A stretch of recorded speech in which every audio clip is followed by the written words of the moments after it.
ये क्या कर रहे हो तुम? क्या कर रहे हो? ये मेरे हाथ में ये था। अच्छा, इसे क्या बना रहे हो तुम? मैं बना रहा हूँ अंकित। अंकित? कौन है ये अंकित? पागल अंकित है। पागल अंकित है क्या ये?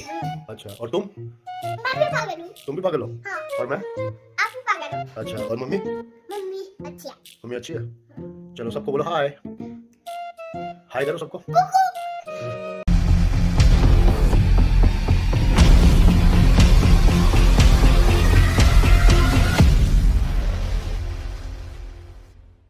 तो हेलो नमस्कार, कैसे हैं आप? मजे में? चलिए मैं आपको बता दूं कि राइट नाउ यू वाचिंग चाय बस्टर, जहां चाय पर होता है हर वक्त कोई ना कोई धमाल।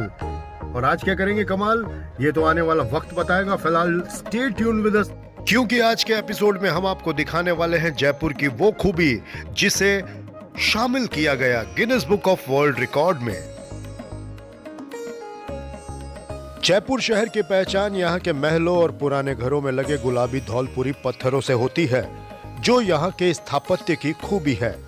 1873 में तत्कालीन महाराज सवाई राम सिंह ने इंग्लैंड की महारानी एलिजाबेथ और प्रिंस ऑफ वेल्स युवराज अल्बर्ट के स्वागत में पूरे शहर को गुलाबी रंग से सजा दिया था। तभी से शहर का नाम गुलाबी नगरी पड़ा है। राजा जयसिंह द्वितीय के नाम पर ही इस शहर का नाम जयपुर पड़ा।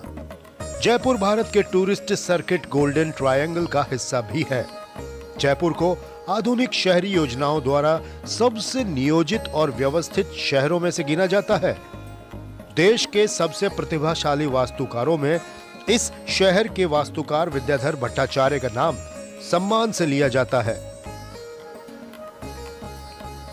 यहाँ के मुख्य उद्योगों में धातु, संगमरमर, वस्त्र छपाई, हस्तकला, रत्न व आभूषण का आयात निर्यात तथा पर्यटन उद्योग आदि शामिल है।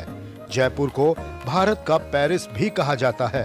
इस शहर के वास्तु के बारे में कहा जाता है कि शहर को सूत से नाप लीजिए, नाप जोख में एक बाल के बराबर भी फर्क नहीं मिलेगा। इस प्रकार धरोहर होना हमारे भारत देश के लिए एक गर्व की बात है।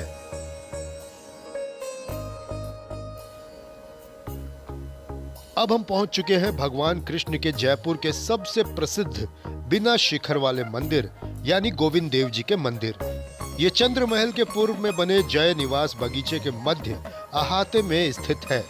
संरक्षक देवता गोविंद देव जी की मूर्ति पहले वृंदावन के मंदिर में स्थापित थी, जिसको सवाई जयसिंह द्वितीय ने अपने परिवार के देवता के रूप में यहाँ पुनः स्थापित किया।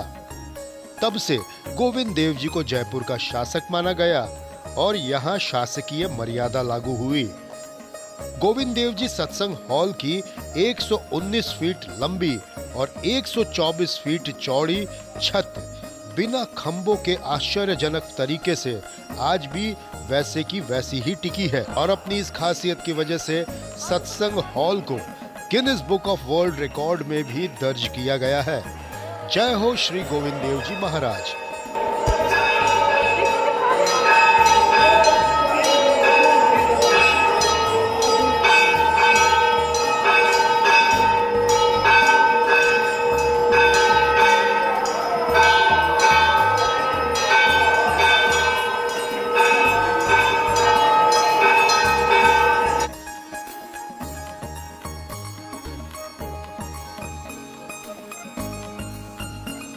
इस मंदिर का निर्माण कुछ इस तरह से करवाया गया है कि महल के ठीक सामने भगवान के दर्शन हो सके, क्योंकि भगवान की मूर्ति के ठीक सामने की तरफ है मुख्य महल, जहां से सुबह महारानी और महाराजा भगवान गोविंद देव जी के दर्शन करके अपनी दिनचर्या की शुरुआत करते थे।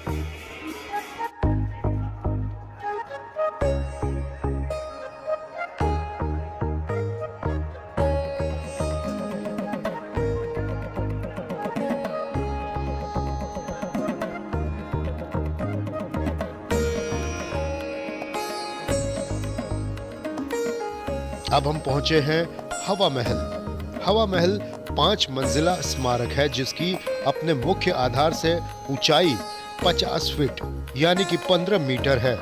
महल की सबसे ऊपरी 3 मंजिलों की चौड़ाई का आयाम 1 कमरे जितना है, जबकि नीचे की 2 मंजिलों के सामने खुला आंगन भी है, जो कि महल के पिछले हिस्से में बना हुआ है।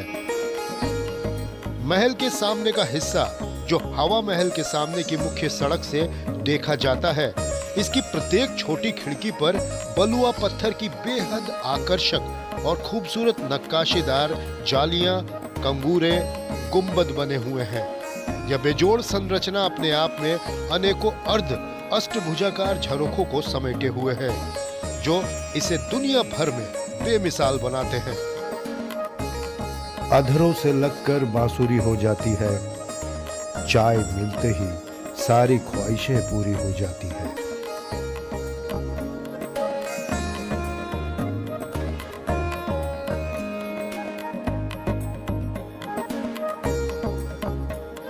सिटी पैलेस की ओर से हवा महल में शाही दरवाजों से प्रवेश किया जा सकता है।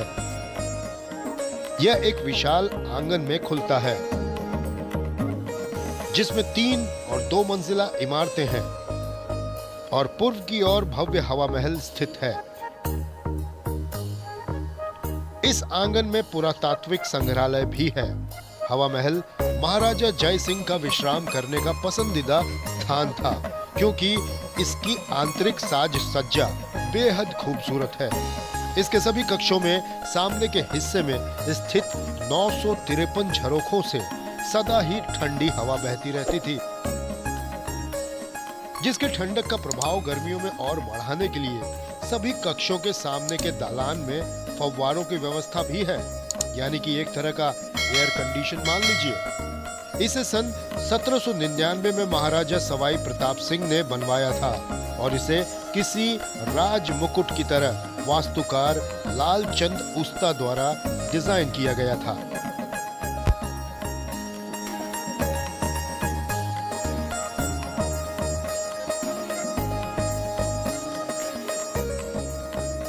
तो ये है जयपुर। जयपुर एक शहर नहीं है, जयपुर एक ग्रंथ है, एक कहानी है।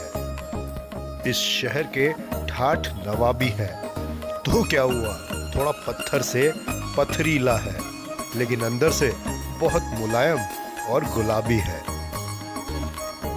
तो दीजिए अब हमें इजाजत आज के एपिसोड में। फिलहाल इतना ही, लेकिन इस वादे के साथ कि सांसों ने दी साथ, तो फिर होगी आपकी और हमारी मुलाकात। Till then take very best care of yourself and keep watching. Stay tuned with us on chai buster.